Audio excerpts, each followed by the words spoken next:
Bom, pessoal, boa noite. Uma alegria estar aqui de novo. Estou com saudade de vocês. Prazer conhecer aí quem eu não conheço, né? E, bom, vamos começar então o módulo 2.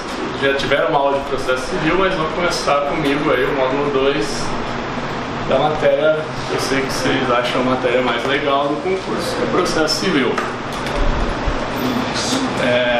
Os slides vão estar aí para você que está acompanhando online, os slides vão estar aí embaixo do videozinho no site, tá? E você pega os slides aí e acompanha no seu computador. O tema da aula de hoje e das próximas aulas aí, acho que vão umas 3, 4 aulas dessa aula dupla, falando de meios de impugnação às decisões judiciais, né? O que são esses meios de impugnação às decisões judiciais? Como o próprio nome diz, são meios de impugnar uma decisão e tentar revertê-la. E são, no processo civil brasileiro, 3. Primeiro, são os recursos, que são os meios mais comuns. 2, são alguns incidentes que parte da doutrina chama de sucedâneos recursais, que são quase um recurso, mas não tem ali aquela natureza de recurso. Depois a gente vai ver por quê, qual que é a diferença, que é o reexame necessário, pedido de reconsideração, agora tem aquele novo procedimento dos embargos infringentes. Vamos tratar de tudo isso aí no momento oportuno.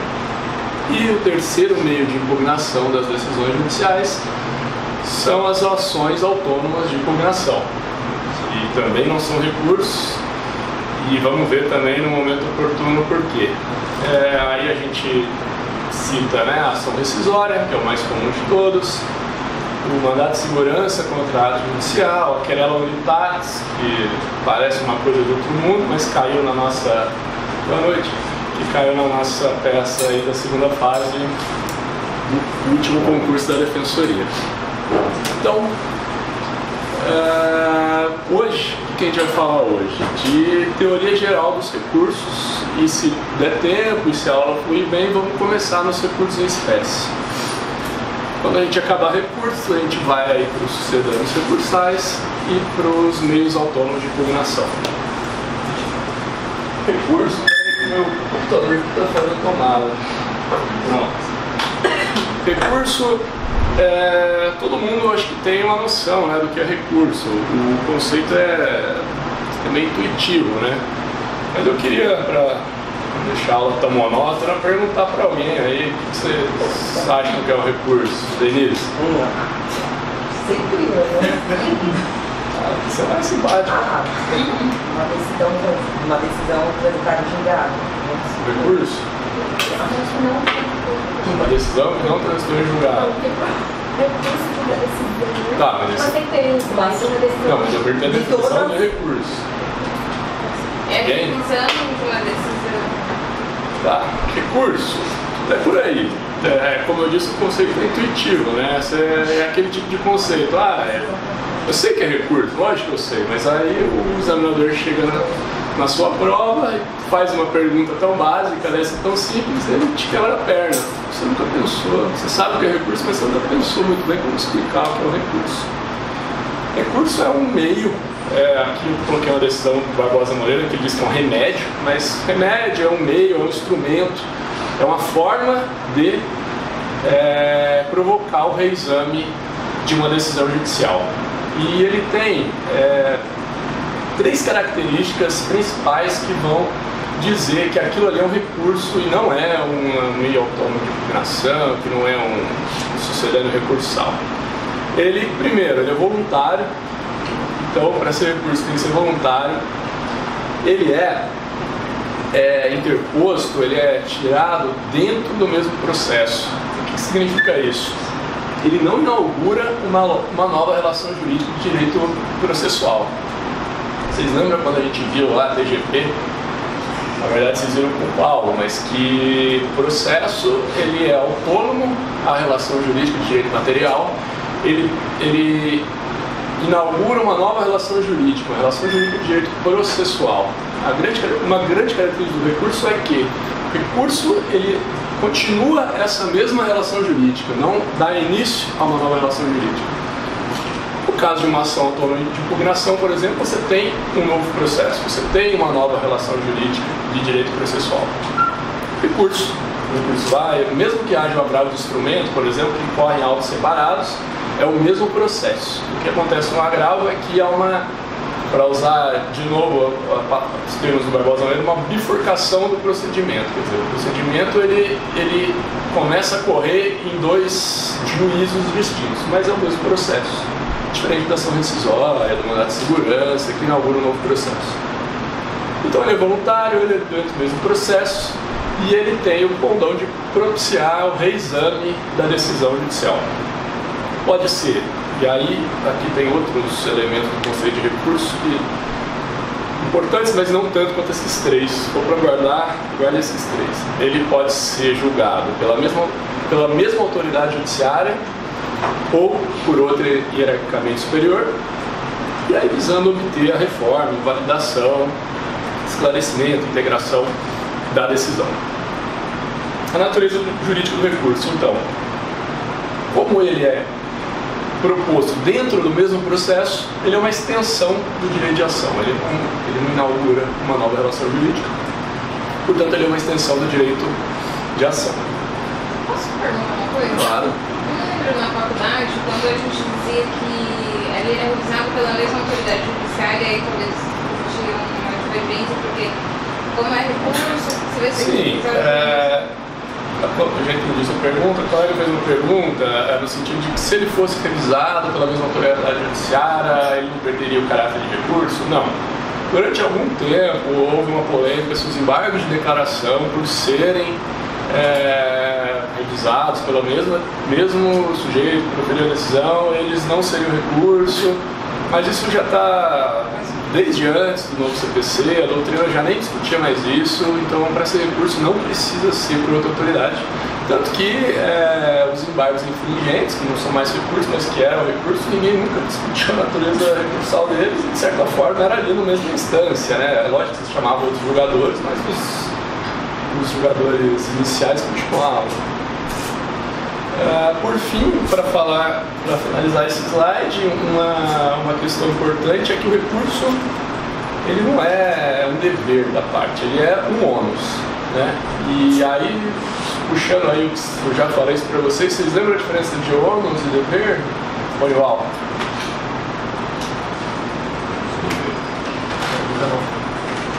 O ônus acho que está mais vinculado a uma faculdade, né? Agora o dever ele... Faculdade, ônus é uma faculdade. A diferença de ônus, dever e faculdade, então. Você está indo pelo caminho certo, tá? Então, acho que na obrigatoriedade que você interpor é inserido na própria lei. Tá? A própria lei é o que vincula aquilo, esse dever obrigacional de fazer. Tanto é que ela trata de algumas previsões com relação a isso. Agora o ônus eu acredito que está mais na faculdade, agora com relação a essa faculdade.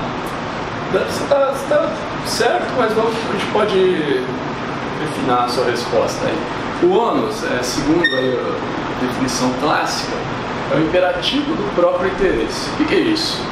Quando você tem um ônus, você tem um dever que não é bem um dever. Por quê? O dever é quando você é obrigado. As partes têm o dever de comportar-se com boa fé. Elas têm que comportar com boa fé, não tem conversa. Se agir de má fé, você vai ser sancionado. A faculdade, de outro lado, é uma simples faculdade. Você faz se você quiser e aí se você não quiser, boa. O recurso ele fica no meio. O ônus ele fica no meio da faculdade e do dever. Quer dizer, você pode ou não. Ninguém vai te sancionar se você não interpuser o recurso. Mas se você não interpuser o recurso, você vai sofrer as consequências da não interposição do recurso, que é a preclusão daquela decisão. Então, assim, se você não interpor o recurso, você sofre consequências. Então não é uma mera faculdade, mas também não chega a ser um dever. Então por isso que é um ônus que é um imperativo do próprio interesse, né? Bom, contra qual tipo de decisão cabe recurso? E aqui falando primeiro de maneira geral, né? Depois a gente vai ver contra qual decisão cabe cada qual recurso. Cabe recurso dos despachos, quer dizer, das decisões interlocutórias, das sentenças e dos acórdãos. Não cabe dos despachos, está expresso no artigo 1001. Por que não cabe recurso dos despachos? Ana Paula.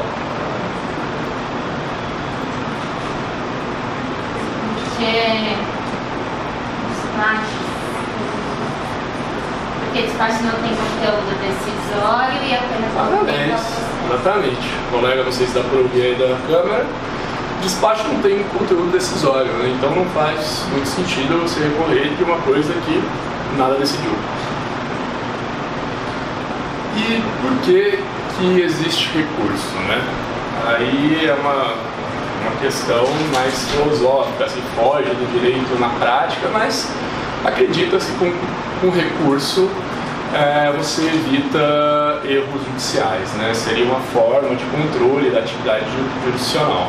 É claro que a decisão do recurso também está sujeita a erros, mas entende-se que há, primeiro, uma maior probabilidade de acerto quando duas pessoas diferentes, quer dizer, no caso o juiz que prolatou a decisão e o juiz que vai decidir o recurso, quando esses dois juízos diferentes analisam a mesma decisão, entende-se que há uma melhoria na qualidade da decisão, na medida que ela está sendo analisada duas vezes.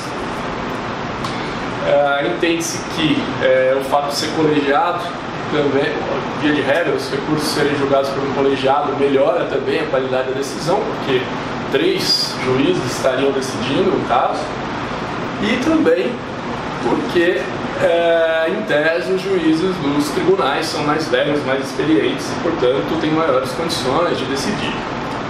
A gente sabe que, na prática, essa ideia do colegiado acaba, em 99% dos casos, sendo uma ilusão. E a gente está aqui uma pequena crítica, né, já que a gente está pensando no curso de defensoria, que por um lado, os juízes mais velhos são mais experientes, mas a gente sabe que isso pode, por outro lado, implicar um maior conservadorismo também, né? Então, mas enfim, esses recursos existem e é por isso que eles existem. Vamos passar. Então, quais são os recursos admissíveis no direito brasileiro? Isso está no artigo 994. Eu não vou falar de todos eles aqui agora, mas eu acho que é importante vocês terem uma noção geral, porque como a gente está falando de teoria geral dos recursos, e depois só a gente vai falar de recursos em espécie, é interessante vocês terem na cabeça do que exatamente a gente está falando, né? Então a gente está falando da apelação, que como vocês sabem é o recurso, não vamos entrar muito no mérito aqui, mas é o recurso cabível contra a sentença, via de regra, agravo de instrumento contra a decisão interlocutória, agravo interno contra a decisão monocrática de relator para levar o recurso para o colegiado. Vamos montar tudo isso depois, tá, gente? Só para recapitular bem rapidinho. Embargos de declaração para a mesma autoridade prolatora da sentença, para sanar omissão, obscuridade, contradição, erro material. Recurso ordinário, especial, extraordinário, são recursos para os tribunais superiores. Agravo e recurso especial extraordinário é um recurso, enfim, contra a decisão de inadmissibilidade desses recursos, e os embargos de divergência, que são um recurso bem específico lá no âmbito dos tribunais superiores, que a gente vai ver também com calma, provavelmente na próxima aula. E aí a gente vai entrar agora, ainda dentro da teoria geral dos recursos, nos princípios recursais. Até aqui está tranquilo? Vocês querem comentar alguma coisa? Tem alguma dúvida? Primeiro princípio importante aqui é o princípio do duplo grau de jurisdição. Certamente vocês já ouviram falar dele, porque vocês já tiveram aula de processo penal. Mas é um princípio que, como vocês também já devem ter visto, ele não está expresso na Constituição. A doutrina entende que ele está implícito. E ele está implícito nas previsões, nas próprias previsões que a Constituição faz dos recursos. Quer dizer, na hora que ela vai lá e fala, os tribunais de justiça são competentes para julgar tais recursos. o STF é competente para julgar tal recurso, a Constituição implicitamente, boa noite, ela estaria prevendo aí o princípio do duplo grau da jurisdição. E aí, aqui eu vou fazer uma observação, vocês tomarem muito cuidado. Vocês aprenderam no processo penal que o princípio do duplo grau de jurisdição está expresso na Convenção Americana de Direitos Humanos, certo? Não lembra disso? Se não lembra, fica aprendendo agora. Lá no processo penal, o princípio do duplo grau é expresso porque ele está na Convenção Americana de Direitos Humanos e essa convenção tem força de ato supralegal, lá por causa do parágrafo 3º do artigo 5º da Constituição.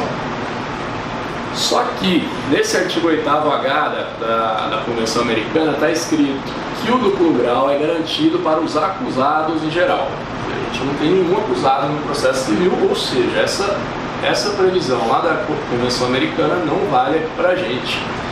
Então, o princípio do duplo grau de jurisdição não está expresso na Convenção Americana para o processo civil. Isso pode ser aí objeto de confusão nas provas subjetivas. E bom, então a gente assume aqui que a gente tem esse princípio, que esse princípio está implícito, que ele está vigente, mas aí algumas dúvidas começam a surgir. Artigo 34 da Lei de Execuções Fiscais, que é anterior à Constituição, diz que das sentenças de primeira instância proferidas em execuções de valor igual ou inferior a 50 obrigações de sei lá o que, não faço ideia quanto vale isso, só se admitirão embargos infringentes e de declaração. Para vocês saberem, ambos esses recursos são dirigidos ao mesmo juiz que prolatou a decisão. E aí, vocês acham que esse artigo é inconstitucional ou o constitucional ele viola ou não viola o duplo grau de jurisdição? Porque aqui o sujeito ali tem uma sentença em execução fiscal no valor de 49 obrigações do Tesouro, já era, não tem recurso para o Tribunal Superior. Viola?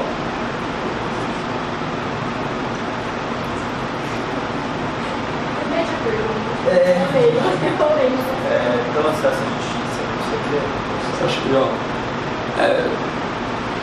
Da sentença de primeira instância proferidas em execuções de valor igual ou inferior a 50 salários mínimos, 50 obrigações ajustáveis do Tesouro Nacional. Aqui execuções fiscais, porque esse artigo está na Lei de Execuções Fiscais. Só se admitirão embargos infringentes e de declaração, que são recursos para o mesmo juízo. Ou seja, você não pode apelar dessa decisão. Você não pode. Esse colega acha que fere. Aparentemente fere mesmo, mas o STF já entendeu que é compatível com os princípios constitucionais do processo legal, do contraditório, do acesso à jurisdição e do duplo grau de jurisdição. Nada impede a opção legislativa pela inviabilidade de inconformismo dirigido à segunda instância. Entende a Corte, não revogou tacitamente o dispositivo, Nesse caso, o que o STF fez? Ele ponderou, aqui eu deixei a notícia para vocês verem toda, tem um link. Ele fez uma ponderação, disse que não é em todas as hipóteses, que nesse caso, pela celeridade, etc., é admissível, né? Você sempre vai ter, quando você fala em duplo grau de jurisdição, uma ponderação entre o duplo grau de jurisdição, segurança jurídica, aperfeiçoamento das decisões, e, por outro lado, economia processual, celeridade, porque recurso atrasa o processo, né? Mas, então, por exemplo, por isso que a gente não tem infinitos recursos, porque, enfim, o processo tem que acabar uma hora. Então, o legislador tenta sempre achar um equilíbrio entre celeridade e garantia do duplo grau. Nesse caso, a STF, numa ponderação, entendeu que não era inconstitucional. E aí, citou alguns outros exemplos em que há uma mitigação desse duplo grau de jurisdição. Próximo exemplo, no juizado especial cível. Vocês sabem que no juizado especial cível o recurso não vai para o tribunal, né? Ele vai para um colégio concursal que é formado por juízes de primeira instância. Eles não são desembargadores. Portanto, parte da doutrina, entre eles o Dinamarca, acha que aí há uma mitigação, embora legítima, o Dinamarca fala expressamente que é legítima, do princípio do duplo grau de jurisdição. Além disso, não cabe recurso especial das decisões proferidas em juizado especial, cabe recurso extraordinário, mas não cabe recurso especial. Então, mas enfim, já se decidiu, isso é legítimo, sempre aquela questão do conflito entre celeridade e economia processual de um lado, do plural do outro. Lembrando que, apesar de os juízes também não serem desembargadores, há uma revisão por um colegiado, né? Então não é também uma corte tão grande assim no princípio. E aqui a gente tem uma outra mitigação também, que essa é um pouco mais difícil de entender. Vocês lembram lá da teoria da causa madura? Já ouviram falar disso aí?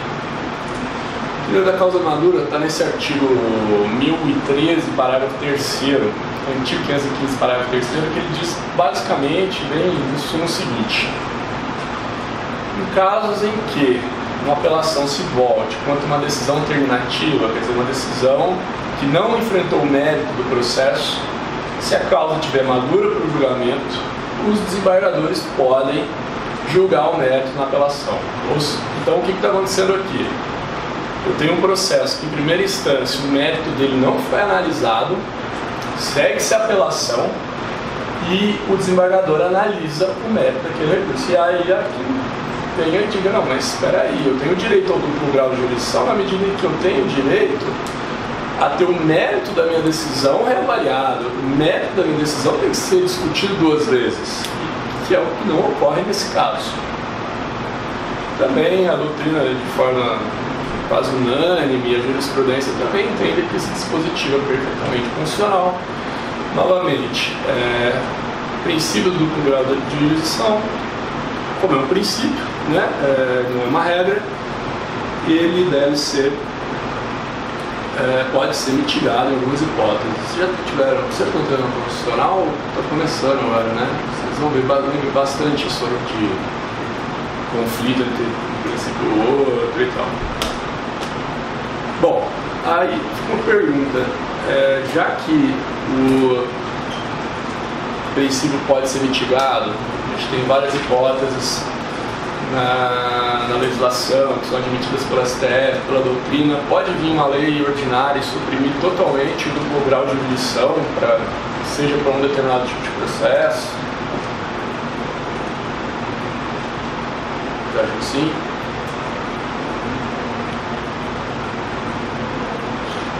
Vocês já responderam a carga constitucional, não estou com medo de dar mesma linha agora, mas sim, agora vocês estão corretos.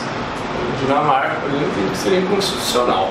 É um princípio, pode ser sobrepesado, pode ser mitigado em determinados casos, mas a existência do duplo grau de jurisdição, de uma maneira geral, é uma garantia do próprio Estado democrático de direito. Quer dizer, você tem que, de alguma forma, controlar as decisões judiciais, controlar o arbítrio dos juízes e zelar, de certa forma, por uma uniformidade na aplicação do direito. Imagina se, enfim, teria um monte, não tivesse recurso, você teria um monte de juízes espalhados decidindo cada um de um jeito. Não que a gente não veja uns juízes aí que fazem isso e não acontece nada, mas... Bom, continuando. Princípio da taxatividade. Princípio bem simples, só a lei pode criar recurso. Eu dei para vocês o rol de recursos previstos no CPC, fora aquilo você não pode chegar e falar: inventei um recurso aqui, julga meu recurso. É aquele lá, né? Você não pode criar uma apelação de instrumento, não pode. Princípio da unicidade. Boa noite, Maristela. Princípio da unicidade. Esse princípio tem 3 nomes e, infelizmente, quando você está fazendo com um curso, você tem que saber os 3, porque se não se aparecer numa questão objetiva, com um nome, você tem que saber do que o seu examinador está falando, né? Princípio da unicidade, ou da unirrecorribilidade, ou da singularidade recursal. O que é isso? Para cada decisão, há apenas e cabe apenas um recurso. Você não pode, via de regra, interpor mais de um recurso contra a mesma decisão. Essa é a regra.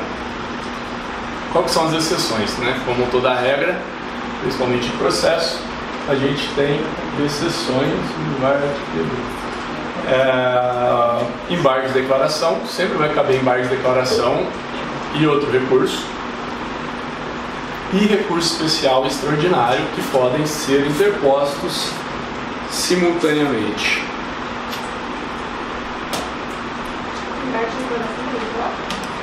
Então, não simultaneamente, mas, por exemplo, você tem uma sentença. Essa sentença cabe apelação, mas cabe também embargo de declaração. Os embargos de declaração vão interromper o prazo para apelação, mas daquela decisão cabe. Você não pode falar, dessa decisão aqui cabe apelação e agravo. Não, isso não existe, por conta do princípio da unicidade. Se cabe apelação, cabe apelação. Se cabe agravo, cabe agravo. Mas os embargos de declaração, eles cabem de toda e qualquer decisão. E o recurso especial e extraordinário, aí sim, eles são interpostos simultaneamente, porque são recursos de fundamentação vinculada. Vocês vão ver a fundamentação que você pode alegar em um é diferente da fundamentação de outro. Isso justifica isso. Vocês vão entender melhor quando a gente explicar esses recursos aí. Princípio da fungibilidade recursal. Você já deve ter ouvido falar disso ali. Ele existe para salvar aí os advogados de algumas pegadinhas da lei, né? O que acontece? Quando houver fundada a dúvida, e aí a dúvida tem que ser fundada, tem que ser uma dúvida séria sobre qual é o recurso cabível, admite-se ambos. Jurisprudência fixou alguns requisitos. Quais são os requisitos? Dúvida fundada, e aí o outro requisito é meio consequência disso. Inexistência de erro grosseiro, quer dizer, está lá expresso no artigo 1015 que contra a decisão que decide tutela provisória cabe agravo do instrumento. Você vai interpor uma apelação e pede para conhecer pela fungibilidade. Isso é um erro grosseiro, segundo a jurisprudência, então não cabe. É só quando há fundada a dúvida mesmo. Quando, assim, da interpretação do código, isso costuma ocorrer bastante quando tem reforma legislativa, até jurisprudência pacificar em algum sentido, quando tem novo código. Em determinadas situações pode não estar claro ali qual recurso é cabível, e aí admite-se os dois em homenagem ao princípio da boa-fé. E aí disso tira-se o terceiro requisito, que é a existência de má-fé. O que é isso? Os tribunais inventaram esse requisito, que eles chamam também de teoria do prazo menor, que é o seguinte: se tiver dois recursos, se você tiver na dúvida sobre dois recursos, você pode interpor qualquer um dos dois, mas no prazo do menor. Isso dá uma puta sacanagem, porque você está na dúvida, você está na dúvida. Você não... Mas por que eles dizem isso? Porque, veja bem, vai que o cara perdeu o prazo, na época, né, o prazo do agravo era 10, a apelação 15. Vai que o cara perdeu o prazo do agravo e ele apela só para não perder o prazo. Mas enfim, Oi? Mas enfim, isso é uma questão que eu nem precisava falar dela aqui, por quê? Porque o novo CPC tem um artigo, a gente já vai ver, que ele diz que o prazo de todos os recursos é de 15 dias, excetuados os embargos de declaração. Então, essa regra praticamente acabou, não faz mais sentido. Mas isso foi uma coisa que pegava muito, assim, até antes da vigência desse código, que a doutrina batia muito, os advogados, os defensores batiam muito. Então, de repente, isso pode vir aí para vocês de alguma forma, então é interessante vocês saberem disso. Há alguns dispositivos no novo CPC que prevêem uma fungibilidade expressa de entre alguns recursos. São duas hipóteses. Artigo 1024, parágrafo 3º, e a gente já vai ver ele daqui a pouco. Eles são regimental, desde presentes alguns requisitos que a gente vai ver daqui a pouco. E o artigo 1032 e 1033, que esses artigos criaram uma certa fungibilidade entre RESP e REST. Isso é bem interessante, porque o que acontecia?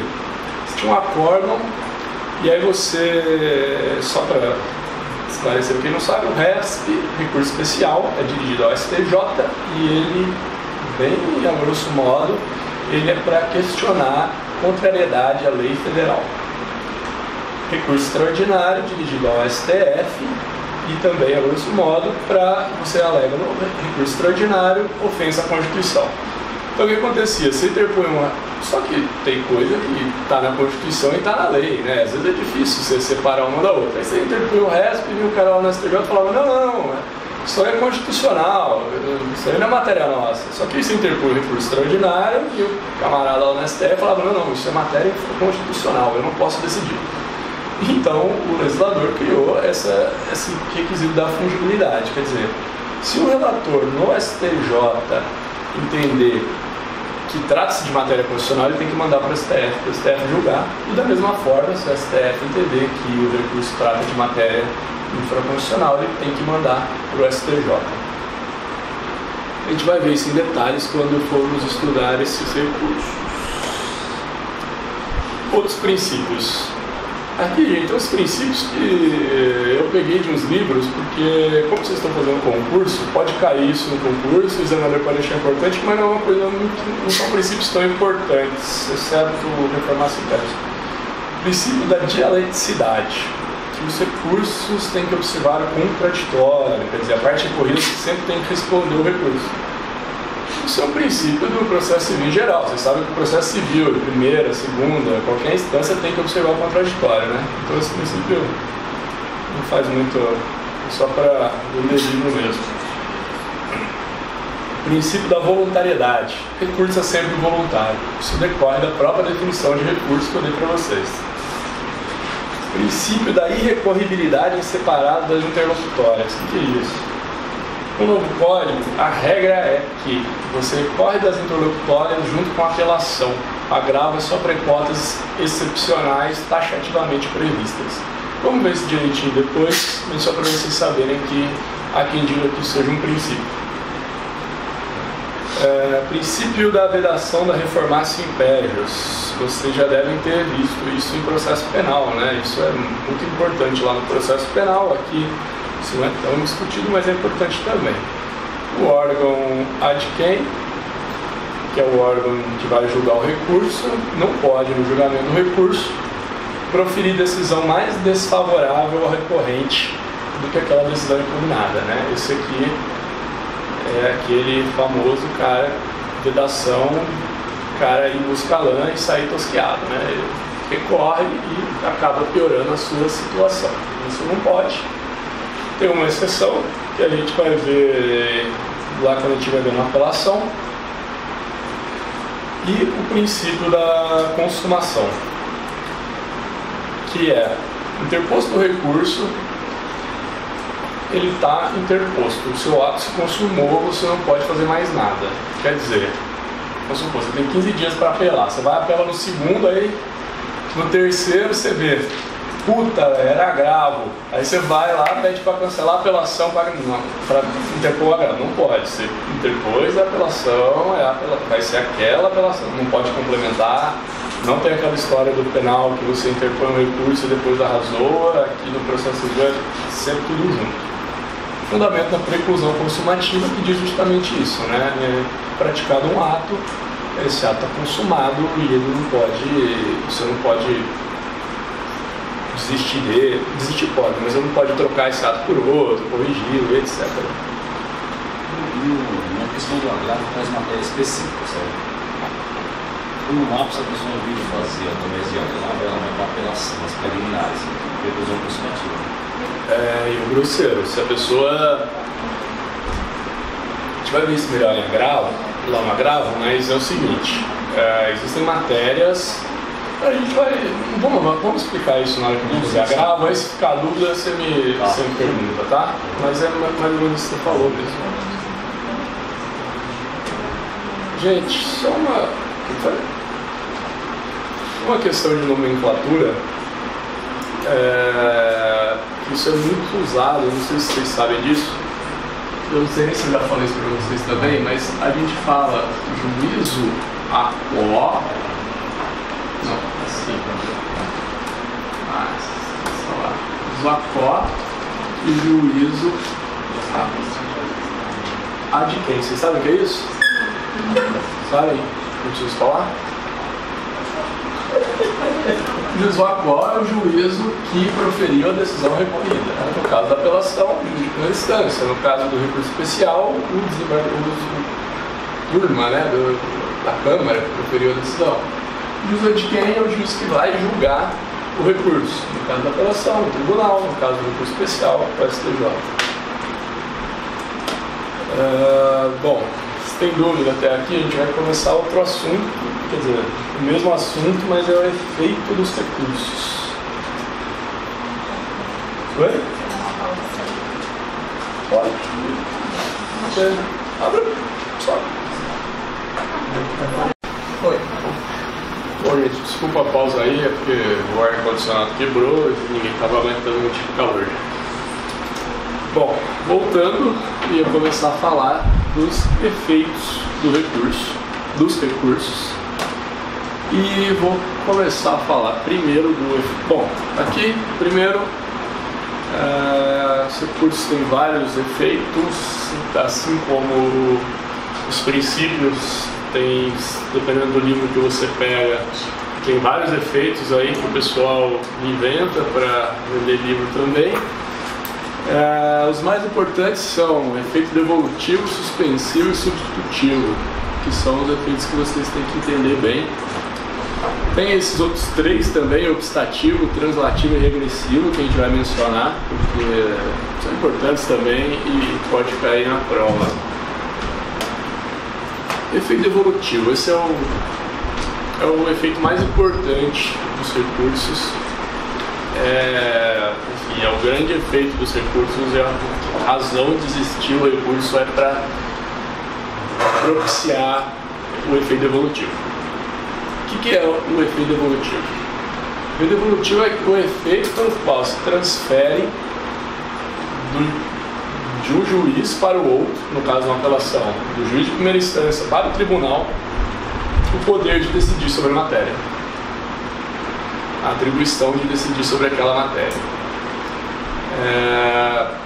Por que chama devolver? Né? Eu não sei se vocês sabem por quê, mas quando eu comecei a estudar isso na faculdade, isso me confundia, porque devolver é transferir de volta para quem um dia já foi dono, né?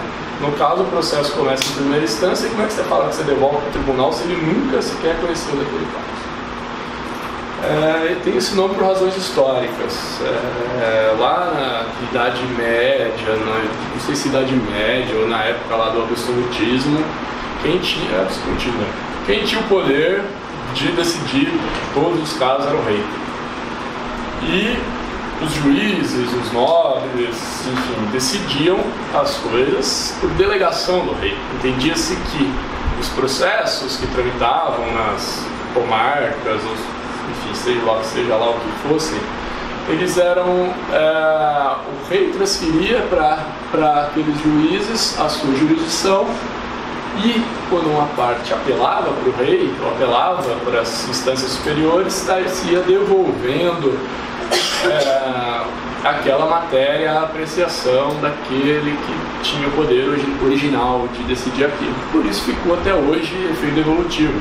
Seria melhor se fosse um efeito transferitivo, qualquer coisa assim, ficaria mais fácil de entender, mas a ideia é essa.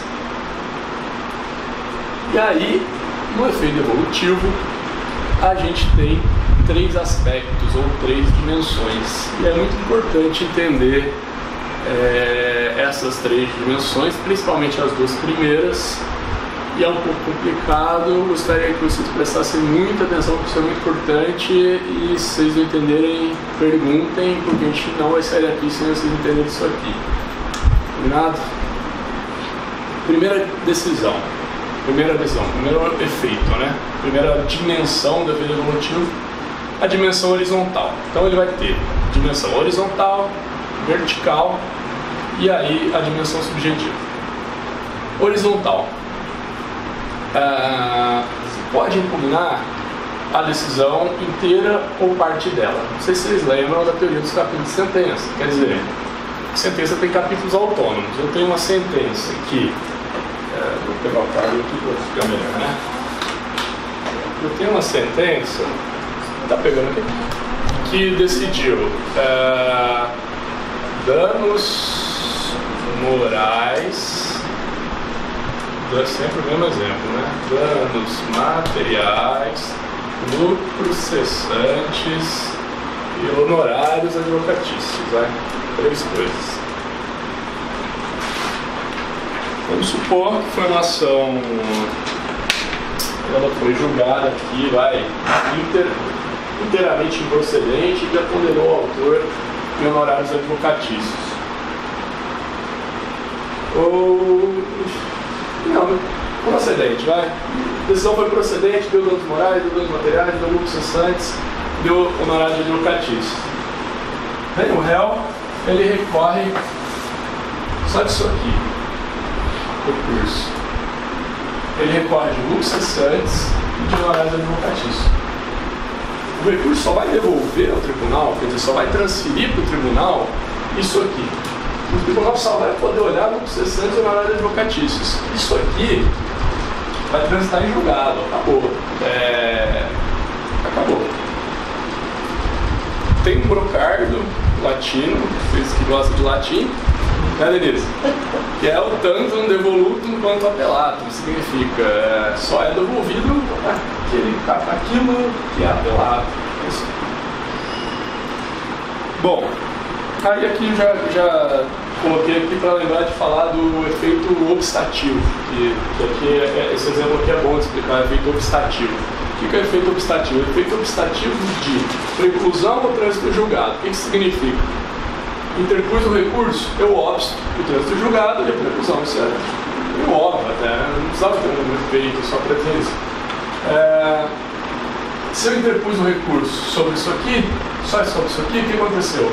Obstou o trânsito julgado isso aqui não foi o trânsito julgado aqui, não foi obstado. Quando eles cobravam o instrumento, só que eles fazem o trânsito julgado e sim preclusão. Quando faltou alguma coisa, é isso, certo? Bem fácil isso, né? Aí a gente chega na dimensão vertical do efeito evolutivo. O que é a dimensão vertical? Dentro daquilo que foi levado ao conhecimento do tribunal, dentro daquilo que foi devolvido, o tribunal pode analisar qualquer questão que tenha sido discutida no processo para fundamentar isso aqui. Pode analisar todas as causas de pedido, todos os fundamentos, pode olhar todas as provas, pode analisar matérias de ofício, mesmo que, por exemplo, vamos supor, a gente tem 2 causas de pedido, né? O juiz vai dar procedência da demanda por causa de uma causa de pedido. Pode o tribunal lá em cima falar, olha, não concordo com esse fundamento aí, mas pela segunda causa de pedido é procedente mesmo, confirmo, pode. Isso é a profundidade do efeito evolutivo. Todas as questões discutidas no processo podem ser reanalisadas pelo tribunal. Quando que isso começa a dar problema? Existem matérias que o tribunal pode conhecer de ofício, quer dizer, prescrição e decadência, enfim, uma carência da ação, qualquer coisa desse tipo. Isso não foi alegado por nenhuma das partes, não foi discutido, mas o desembargador lá em cima viu, putz, tem uma prescrição aqui. Ele pode reconhecer ela de ofício no recurso? Pode. Profundidade do efeito evolutivo, beleza. Só que vamos supor que eu tenho esse mesmo caso aqui, chegou lá no tribunal, o tribunal viu, poxa, tem uma prescrição aqui, meu, esses fatos aqui ocorreram faz muito tempo, está tudo prescrito. O que acontece com isso aqui? Isso aqui, beleza, ele pode estar prescrito. E esse aqui, danos morais das materiais, o que acontece? Ele... Veja. Não, eu estava pensando em outra coisa. Isso. Mas se ele fez coisa julgada ali, é porque assim, se ele só recorreu dali, eu entendo que ele poderia analisar só aquilo, mas da parte de você falou que ele pode analisar o todo. Em profundidade. Isso, em profundidade, eu entendo que não. Então isso vai ser prescrito, isso não? Porque essa parte aqui, ele entrou de recurso aqui, você poderia até iniciar a taxa de cumprimento sem pensão. Isso foi uma carência da ação, né? O autor não tinha, era ilegítimo, né? Putz, vai ser ilegítimo para isso e ilegítimo para isso? Eu acredito também que se for um caso de prescrição como matéria de ordem pública, que afetar direto os pedidos do tribunal de evidência. Alguém tem outras opiniões? Pelo princípio da informática, da redação informática, Informação prévios? eu acho que talvez não poderia. Não poderia. Mas se está prescrito, então assim, Tudo está prescrito. Está tudo prescrito, então ele poderia reformar sem diferença, né? Inclusive isso aqui que não foi. Você acha que não? Bom, vocês estão certas, mas vocês estão errados, mas grande parte da doutrina estava muito a discussão mesmo até a vigência do CPC de 73. Mas assim, eu queria entender por que não pode. Você chega e reconhece, olha, isso aqui está prescrito, isso aqui o autor não tem interesse, o autor não é legítimo. Gente, isso aqui não teve recurso, transitou em julgado. O tribunal só pode conhecer pelo efeito horizontal aquilo que foi devolvido a ele. Essa matéria, esses capítulos aqui, eles não foram devolvidos. O tribunal não pode mexer aqui. Mas esse seria o horizontal ou o vertical? O vertical é limitado pelo horizontal, entendeu? Essa que é a grande questão. Dentro daquela matéria que foi levada ao tribunal pela dimensão horizontal, o tribunal pode ver o que ele quiser ali, dentro daquela matéria. Isso dá, só uma coisa, essa possibilidade do tribunal analisar matéria de ordem pública, dentro do recurso, parte da doutrina chama de efeito translativo. Vocês devem ter ouvido falar que nada mais é que um dos aspectos da profundidade do efeito devolutivo. Outro efeito que também não precisaria de um nome, mas vocês têm que saber esses nomes porque cai na prova. Tem uma dúvida? Só um minutinho, só para concluir o raciocínio. Então, é uma pergunta que eu fiz, eu já respondi. O chamado efeito translativo é limitado pela extensão do efeito devolutivo? Como a gente viu, sim. No CPC anterior havia uma polêmica, aí eu coloquei de vermelho embaixo, o Nelson Nery, o principal defensor dessa tese que o Ronival levantou, que a Maristela também, que o tribunal, se fosse matéria de ordem pública, poderia inclusive reformar aqueles capítulos reformados no julgado, porque estava em julgado. Isso, gente. No meu modo de ver, no meu modo de pensar, né, enfim, tem respeitáveis doutrinadores que defendiam isso, mas isso, no meu modo de ver, é negar toda a teoria da coisa julgada, dos recursos. Mas, enfim, tinha essa dúvida. O CPC de 2015 acrescentou esse final verdinho aí, lá no parágrafo 1º de 2013. Então, serão objeto de apreciação e julgamento pelo tribunal todas as questões suscitadas e discutidas no processo, ainda que não solucionadas, ou seja, profundidade do efeito devolutivo. Tudo devolve, desde que relativas ao capítulo impugnado, quer dizer, está limitado. Então, só explica melhor esse translativo. Tá, já explico. Aí coloquei aqui, né, a posição anterior, STF, tinha entendimento assim, Dinamarca, Rosa Moreira. Sua dúvida também? Professor, se por exemplo for matéria de ordem pública, por exemplo, de ordem ilícita, está recorrendo só dos juros de um jogo lixo, por exemplo. Aí, por exemplo, está recorrendo os juros, está recorrendo do jogo lixo. Cara, trânsito julgado. Trânsito julgado, trânsito julgado. Trânsito julgado, ele assim, existem. Uma decisão transitada e julgada tem meios específicos para ser impugnada. Você tem 2 anos para ação decisória, você tem querela nulidades. Então você que propõe esses meios. Passou o prazo da decisória, se fudeu. Assim, enfim, é sério, imperativo da segurança jurídica, senão o sistema não funcionaria, né? Jéssica.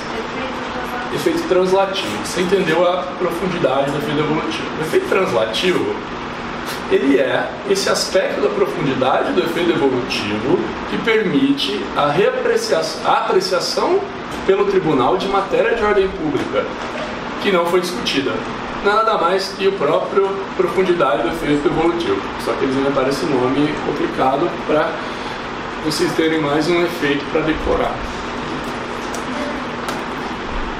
efeito Tudo bem?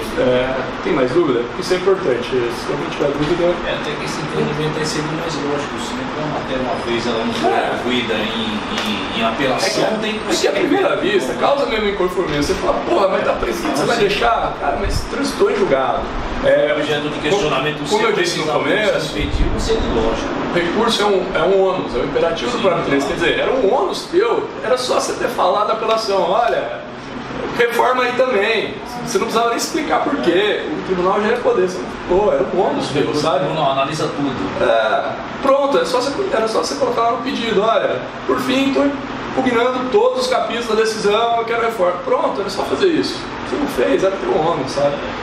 Então isso bom, efeito devolutivo na sua dimensão subjetiva, também chamado de efeito extensivo.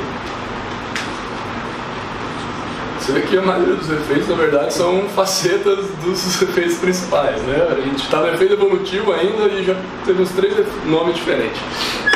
Bom, quando é que a gente vai falar em dimensão subjetiva? Quando tiver um processo com um litisconsórcio, ativo ou passivo. Aquele litisconsórcio, mais de uma pessoa no mesmo polo. Quer dizer, 2, 3, 4 autores, 2, 3, 4 réus. Qual que é a regra? A interposição do recurso devolve ao tribunal apenas a pretensão da parte que recorreu.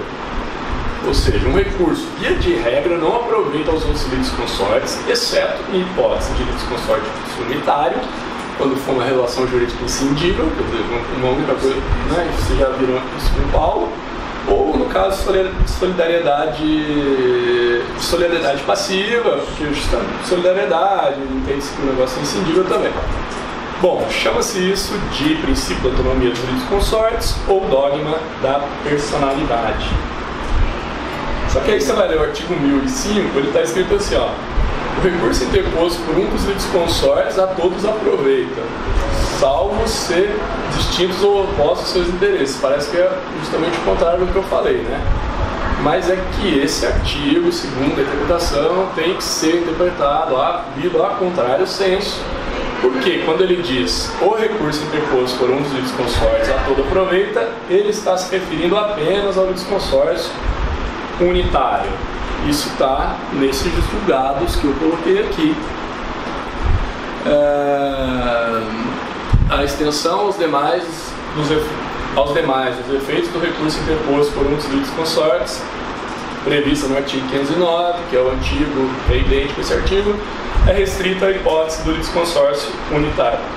No mesmo sentido, um monte de citações aí, que eu copiei todas do Humberto Teodoro Júnior, que mesmo quando a gente copia esse tipo de citação, a gente tem que dar a referência, senão é plágio, né? A gente está indo para o nosso segundo ministro do STF.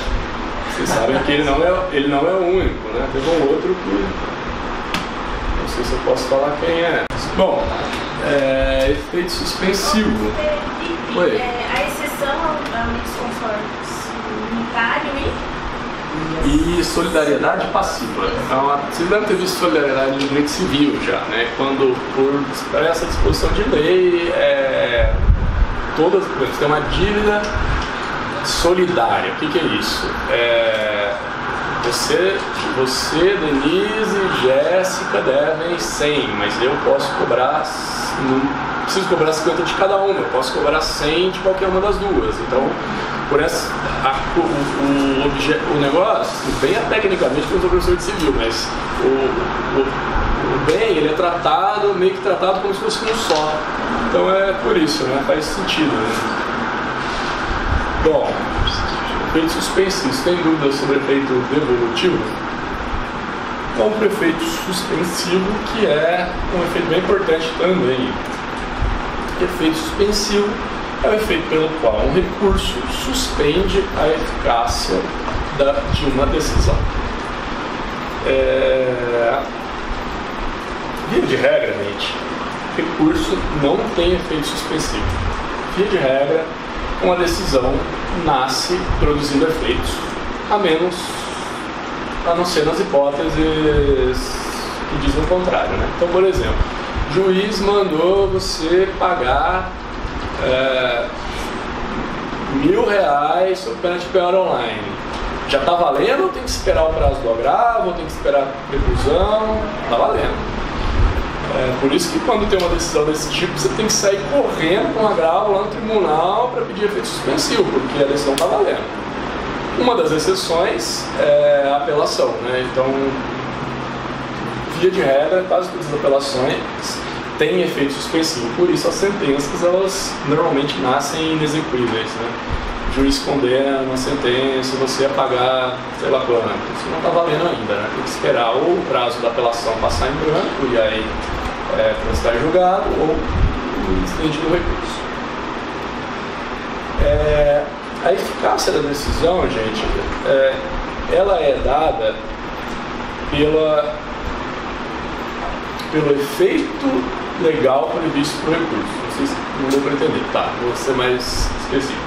Você olha para qualquer decisão, qualquer processo, como é que você sabe se ela começa produzindo efeitos desde então ou se ela nasce com eficácia suspensa? Você olha para o recurso cabível contra aquela decisão. Quando essa decisão é cabível a agravo instrumento, então essa decisão tem eficácia imediata. Contra essa decisão é cabível a apelação, desde que não seja uma das hipóteses de exceção da apelação que a gente vai ser, é cabível a apelação normal, sem ser exceção. Então, ainda não tem que cumprir essa decisão, né, desde que eu recorra. Né? Aí, no caso, uma sentença, ela nasce com eficácia suspensa. Você não apelou, a partir dos 15 dias que você não apelou, a decisão é execuível. Deixa eu ver se faltou alguma coisa a dizer aqui. A eficácia da decisão...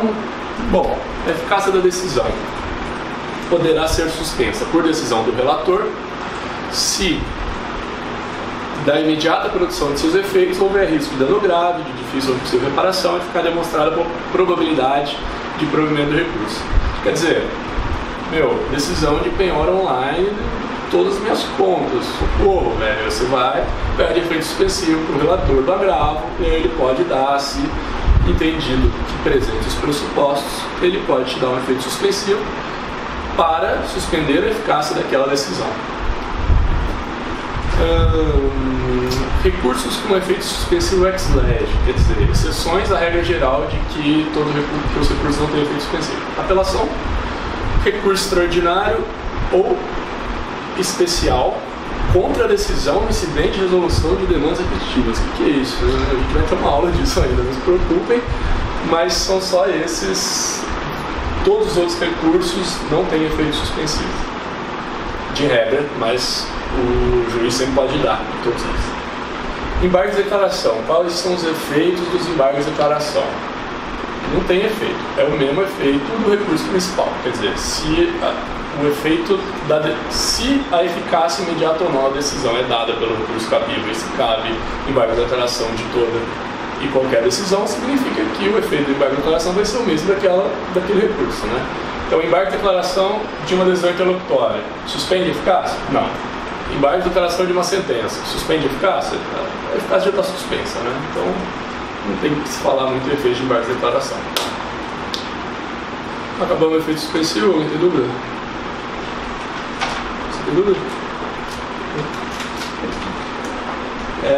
Efeito substitutivo.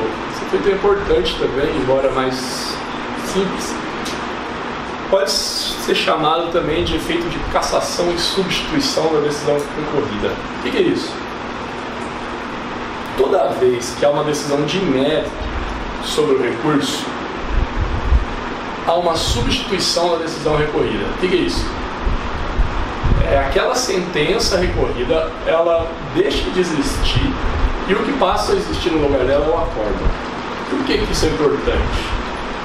Porque lá na frente você vai, enfim, propor uma ação rescisória, você não vai propor ação rescisória contra a sentença, vai propor ela contra o acórdão. Então, assim, a decisão que passa a valer é a decisão de segunda ou de, enfim, outra instância. Só que esse efeito só existe se o recurso é conhecido, ainda que ele seja improvido, quer dizer, acórdão para confirmar a sentença simplesmente. Operou seu efeito substitutivo. acordam julgando a apelação deserta, intempestiva. Não operou seu efeito substitutivo, eventual rescisório e tal, vai atacar a sentença e não o acórdão. Aí aqui, artigo 1008, fala exatamente isso que eu disse: o julgamento proferido pelo tribunal substituirá a decisão impugnada porque tivesse sido objeto do recurso. Efeito regressivo. Isso aqui é legal, eu acho que vai vir umas questões disso aí, porque tem novidade aqui. Possibilidade de o juiz de primeira, do juiz vapor, do juiz prolator da decisão, se retratar da decisão recorrida depois da interposição do recurso, né? O agravo sempre teve isso, né? Você agrava e aí você tem 3 dias para comunicar ao juízo de primeira instância e aí ele pode se retratar. Na apelação não tinha isso e agora tem, por isso que eu acho que isso vai cair em algum lugar aí, viu? A apelação contra a decisão que extingue o processo sem exame do mérito agora tem esse juízo de retratação, esse efeito regressivo. Quer dizer, o juiz julgou o processo extinto sem exame do mérito, sei lá, carência, qualquer motivo, lá daqueles motivos do 485. Veio a apelação, o juiz pode olhar, pode reanalisar, se retratar e, enfim, ou tocar o processo, ou julgar procedente e improcedente. Isso já existia contra julgamento liminar de improcedência, isso já existia também e continua existindo, né, para qualquer apelação do ECA.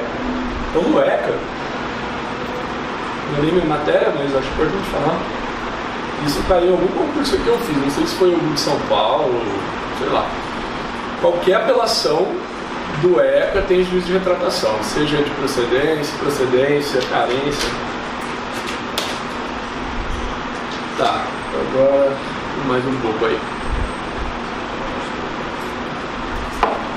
Acabamos efeitos. Você tem dúvidas sobre efeitos? Enquanto não, né? Não entendeu nada? Bom, todo recurso, assim como o processo, né? Ele tem 2 juízos. O juízo de admissibilidade e o juízo de mérito. O juízo de mérito é aquele que é feito sobre o objeto do recurso. Qual que foi pedido no recurso? Pode ser tanto uma questão de direito material. O juízo de mérito aqui, ele pode ser tanto uma questão de direito material como uma questão de direito processual, né? Você pode recorrer de uma decisão de conteúdo processual, então o seu mérito do recurso vai ser uma questão processual. Então não confundam aqui questões processuais com questões de mérito para fazer essa distinção. Mas, enfim, o juiz tem dois juízos. Antes, avalia-se se aquele recurso deve ser conhecido, isso é, se ele merece, se o mérito merece ser apreciado, se o recurso reúne as condições de admissibilidade. Se positivo esse juízo, aí sim parte para o juízo do mérito para prover ou não prover o recurso. E recurso, a gente fala, é legal vocês saberem bonitinho as terminologias, a gente fala dar provimento e negar provimento, né? E em primeira instância a gente fala procedência e improcedência. É parecido, mas diferente. Aí é legal vocês usarem o termo técnico correto numa prova dissertativa, numa prova oral que demonstra conhecimento. Quem faz o juízo de admissibilidade dos recursos?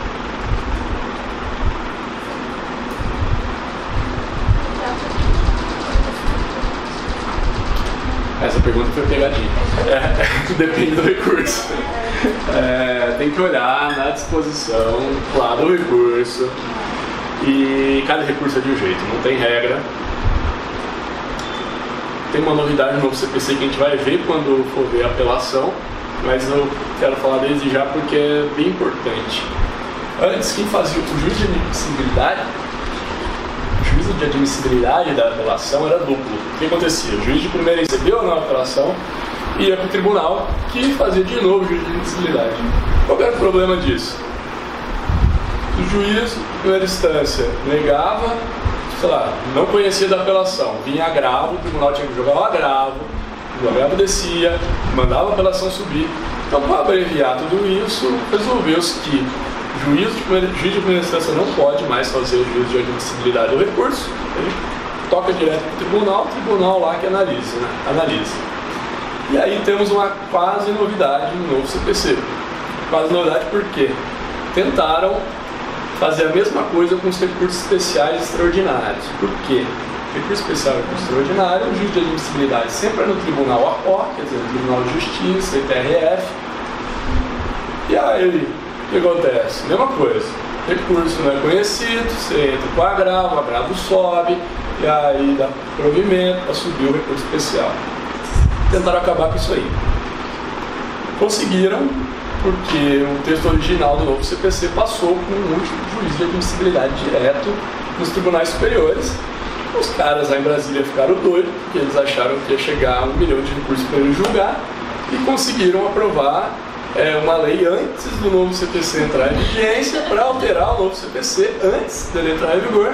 Ou seja, quando o CPC entrou em vigor, ele já tinha uma alteração, era essa alteração. Continuou tudo como antes. Juiz de admissibilidade dos recursos especiais extraordinários feito primeiro no Tribunal APO e depois no Tribunal Adquem. E aí vamos estudar então o juízo de admissibilidade. Para o pode falar. Os especiais e o extraordinário que ganham, não sei se são os outros também. Não, aí cada um é um, né?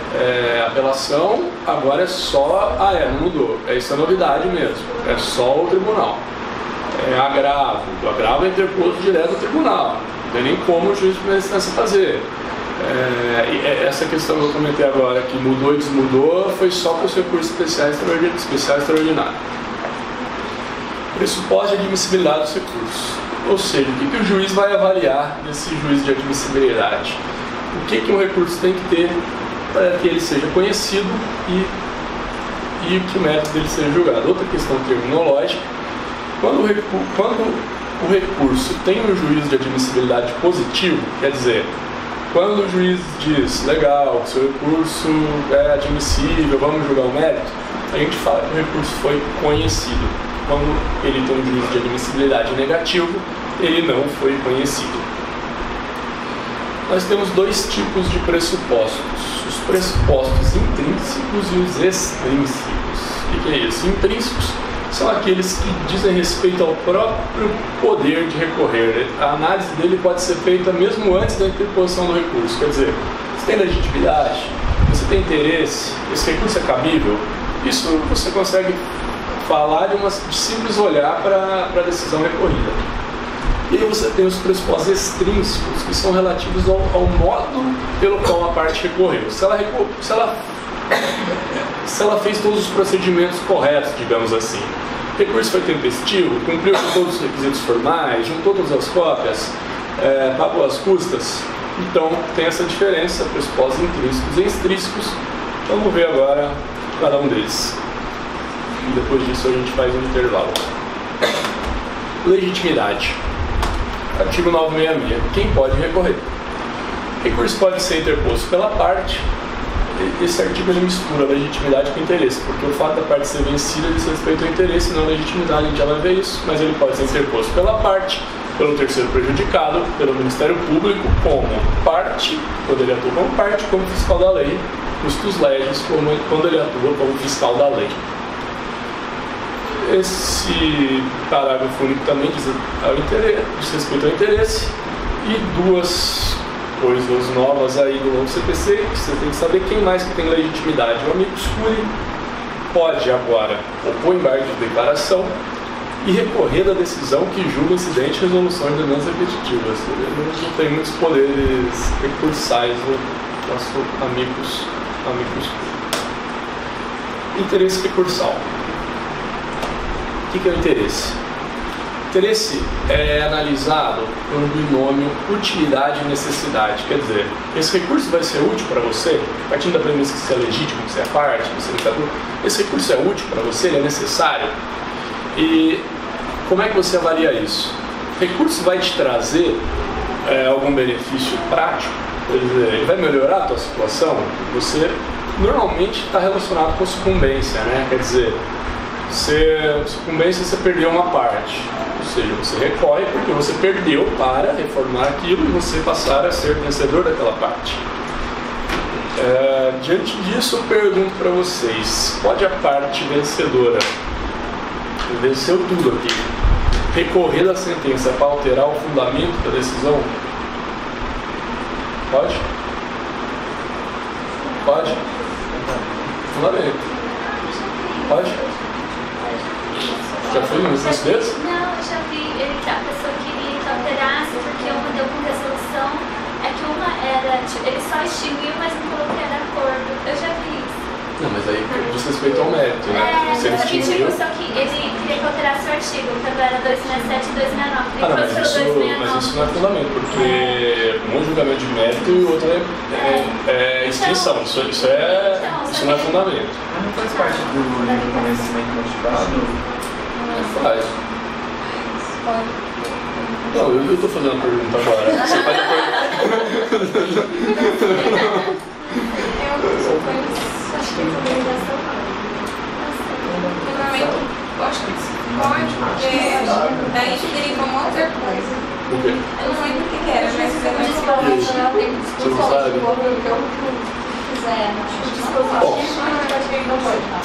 Não coloquei a resposta. Não, que às vezes eu faço questão e ponho a resposta mais simples. Gente, não pode. Tem que ser fundamento prático.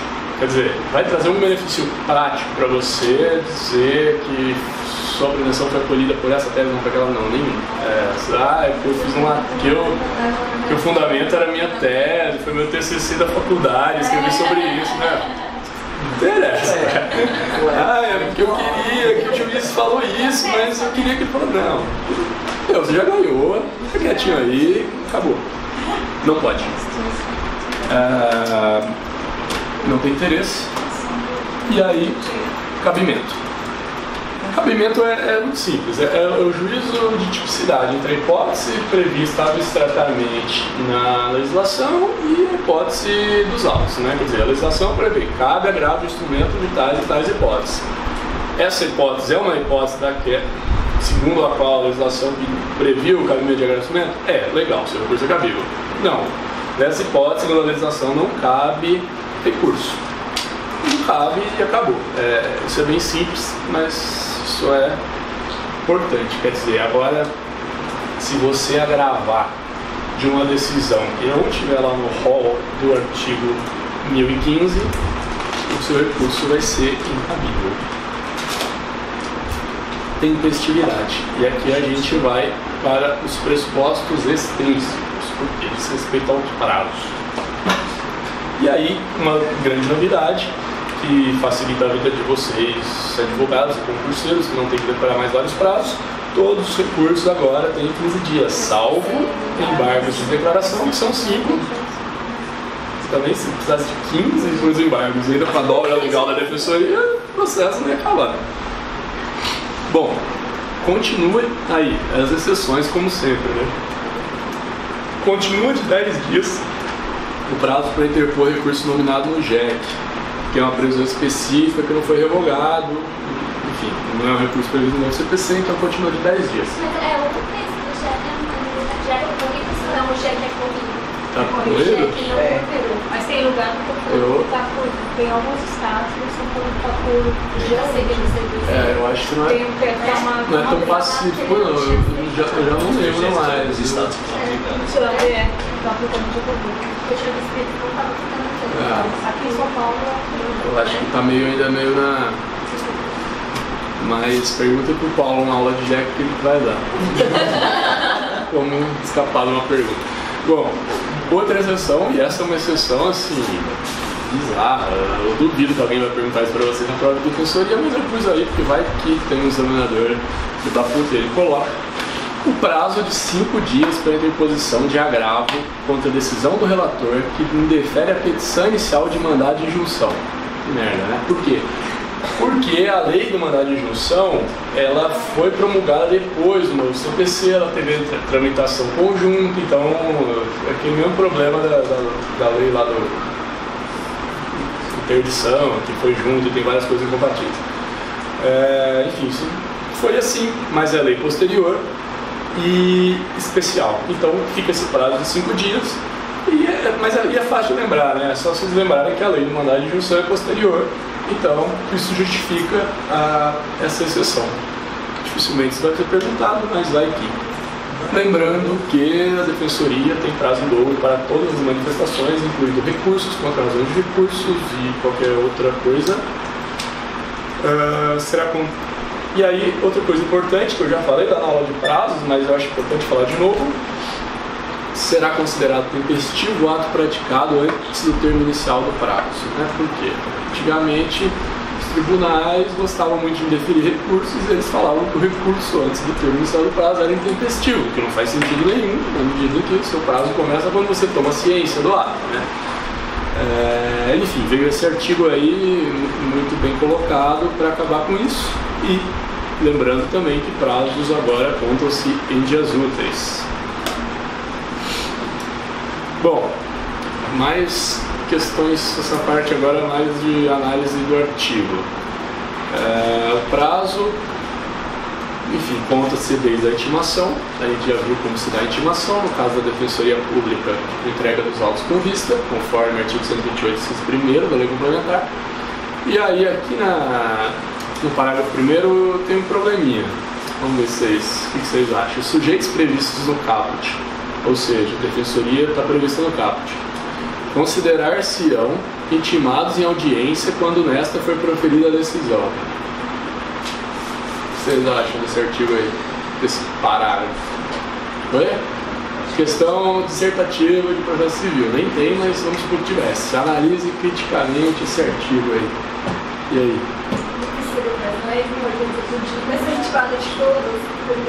Não, mas tecnicamente, né? Esse aí é o argumento emocional do negócio. Oi? Não, prazo é em dobro, beleza. Ele não está negando, não. Mas qual o problema dessa intimação? Eu acho que ele ia colocar o problema que ela vincularia aquele que tivesse. Ela não pode vincular um só. E ela deveria ter baixa dos autos ao Pô, gente, ó, dever de casa então, todo mundo chegar em casa hoje, ninguém vai dormir, vai entrar no YouTube e vai ver a aula de prazo que eu dei no primeiro semestre. Vou passar o slide. Vocês lembram que, conforme o artigo 128, inciso 1º, a prerrogativa da Defensoria Pública é ser intimada com a entrega dos autos com vistas. Quer dizer, os autos têm que ir lá, bonitinho, abrir vista para a Defensoria. Isso, segundo, aí aqui tem uma decisão do Massami Ueda, de 2012, portanto anterior ao novo CPC, dizendo que a despeito da presença do defensor público na audiência de instrução e julgamento, a intimação pessoal da Defensoria Pública somente se concretiza com a respectiva entrega dos autos com vista, em homenagem ao princípio constitucional da poder-ter. Isso é anterior, esse precedente é anterior. Não sei como os tribunais vão interpretar isso daqui. Como vocês defenderiam que a entrega dos autos com vista ainda está vigente para o defensor público e que esse parágrafo não pode ser aplicado?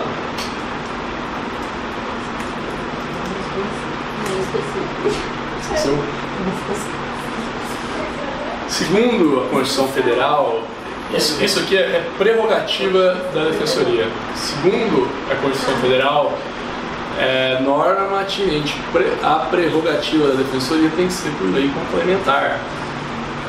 Então pode vir uma lei ordinária tratar de prerrogativa de defensor público, ao contrário do que diz a lei complementar, que constitucionalmente é o meio adequado para tratar de prerrogativa. Não pode. Mas sabe-se lá como é que vão interpretar isso aí. Vocês, enfim, conheçam a polêmica. Certamente na prova da Defensoria, eu acho que o seu examinador ele vai preferir a posição defendendo a prerrogativa e não defendendo esse parágrafo. Mas se te perguntarem isso numa prova dissertativa ou oral, você tem que saber argumentar e explicar os pontos de vista. Legal? Marcelo? Não, já tirou. Tirou? Tá. Bom, o que mais que tem de interessante nesse artigo? Bom, no caso de petição protocolada, recurso protocolado por correio, a data de interposição da data postal. Isso já era previsto. Eu não recomendo, eu nunca emiti um recurso por correio, nem recomendo, porque né, isso aqui, beleza, é considerado a data da postagem se o negócio chegar lá, né? E se não chegar, então bom, né? É melhor. Os tribunais têm fax, você vai na OAB, protocolo por fax, eu acho que é mais seguro, né?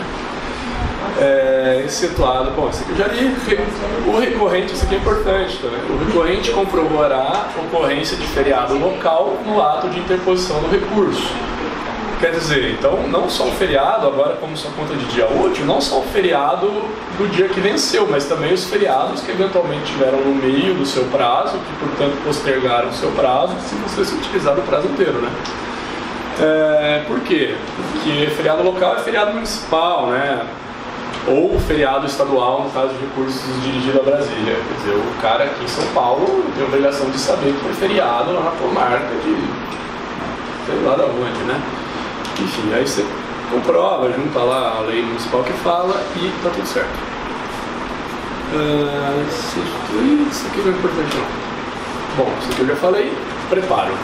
Preparo é uma coisa que eu acho que não cai, não vai cair. Eu nunca vi cair na prova da defensoria, pode cair porque está no programa, mas por que não cai? Porque preparo é o recolhimento de custas e porte de remessa. Via de regra, todos os assistidos da defensoria têm justiça gratuita, apesar de que isso não é uma regra. Vocês vão ver na aula de princípios institucionais que os juízos de deferimento do benefício da justiça gratuita e a assistência, o juízo de fazer jus se a parte, o juízo de saber se a parte faz jus ou não a assistência da defensoria são autônomos. Quer dizer, a defensoria pode realizar um juízo e o juízo outro, e aí a defensoria vai defender uma parte ali que paga custas. Isso não acontece na prática, mas é uma possibilidade teórica, né? Mas, enfim, é importante, a gente tem que falar isso, não sei que concurso vocês vão prestar, isso é muito importante na prática também, porque vocês têm que saber recolher as custas certinho, né? E tem bastante novidade aqui também. Bom, no ato da interposição, tem que recolher o preparo. O que eu preparo? As custas judiciais e o porte de remessa e retorno. O que é o porte de remessa e retorno? Quando o recurso é dirigido para a outra comarca, enfim, tem um preço aí do malote, do correio, sei lá como eles mandam isso, você tem que recolher essas custas. No caso do agravo do instrumento é só o porte de retorno, o agravo do instrumento ele já começa no tribunal e só desce, e nos outros recursos, por exemplo, a apelação vai ter que ir e voltar, então você recolhe os dois já. Isso é até com processo eletrônico? Então, não, isso é uma grande novidade.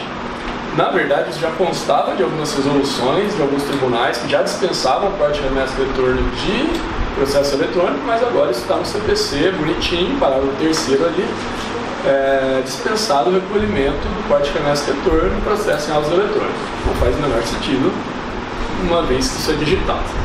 São dispensados de preparo o Ministério Público, União, Distrito Federal, todos os entes públicos e os que gozam de isenção legal, justiça gratuita, o seu assistido. Insuficiência do preparo, teve bastante mudança nisso aqui também e umas mudanças positivas, tá? Já existia a previsão que no caso de insuficiência do preparo, por insuficiência entenda-se, preparo recolhido a menos, errado, não é sem preparo. Você, a parte intimada, em 5 dias para recolher o que está faltando. Beleza. Antes do novo CPC, se você não recolher seus custos, seu recurso será julgado deserto direto. Agora tem um parágrafo 4º aí para ajudar o advogado distraído, que o recorrente que não comprovar no ato de interposição do recurso recolhendo o preparo, ele vai ser intimado para recolher em dobro. Tem uma sanção aí, mas tenta aproveitar de certa forma, é interessante, né? Não é bom, às vezes, escapou. Eu sempre fico, é que agora é mais processo eletrônico, mas eu lembro que eu tinha muito medo Porque o preparo sempre vai na última folha. Eu tinha medo do negócio arrancar, meu. Porque, sabe, bati uns 15 gramas na folha do preparo. Porque eu, tipo, meu, vai que o cara... Enfim, agora você tem a chance de colher em dobro. Tomara que o seu caso seja um caso com o valor da causa pequeno, né? Porque o limite deve ser uns 50 mil reais, se for em dobro, você tá ferrado. É verdade, e aí você cobrar o dobro do cliente também, vai ser difícil justificar. É em dobro do que ficou faltando ou em dobro do Não, esse caso é no caso de você não ter recolhido nada. Se você recolheu faltando, é 500 reais, você recolheu 400, você recolheu 10, você recolheu 450, você é intimado para complementar sem dobro, sem sanção nenhuma. É lógico que ninguém vai fazer isso, né? Não vai dar motivo para... Mas enfim, se você não recolher, isso é novidade. Agora você recolhe o dobro do valor total. É vedada. Bom, e nesse caso é o seguinte, tem um parágrafo 5 que diz o seguinte, e aí nesse caso, não vai ter uma segunda mamata aí. Se você recolher errado, aí você se ferrou, não vai ser intimado para complementar não. Então... Bom, errar uma vez só é o suficiente, né? Provando o relator desse impedimento, o relator relevará a pena de deserção. E aqui uma outra coisa importante, o equívoco no preenchimento da guia não implicará na pena de deserção. A lei agora obriga que a parte seja intimada para retificar, esclarecer, seja lá o que for. Isso também costumava ser um motivo de jurisprudência defensiva, assim, principalmente os tribunais superiores, assim, preencheu errado a guia.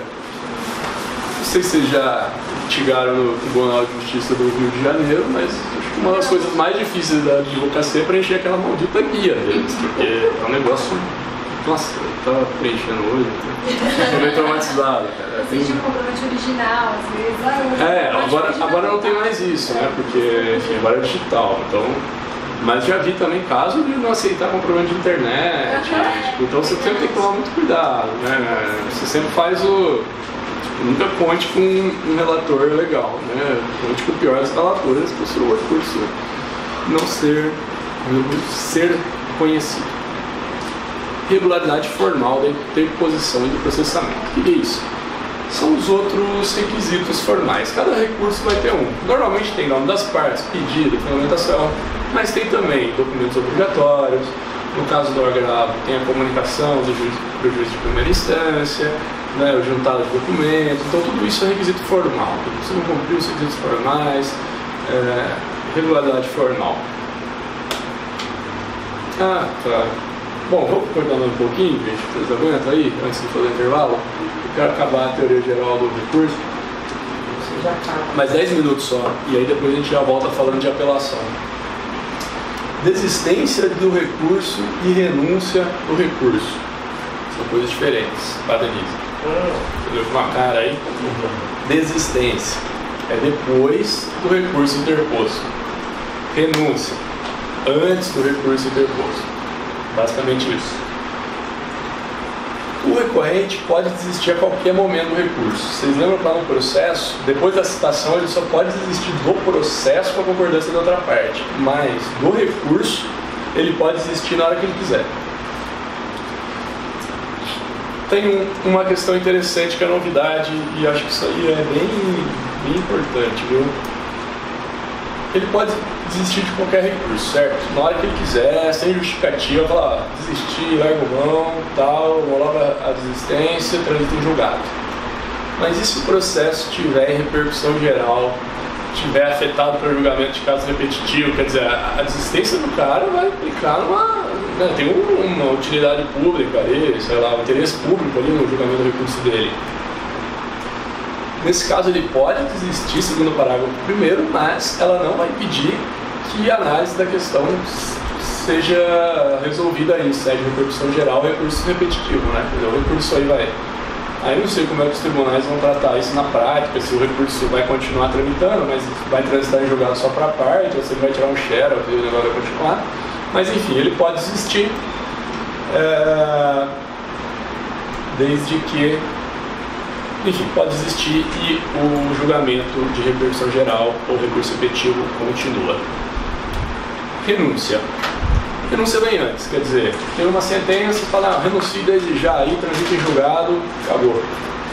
muito comum em acordo, né? As partes fazem acordo, já renuncia desde já ao direito de recorrer, já transita em julgado. Uma novidade. Como vocês lembram, do primeiro semestre é possível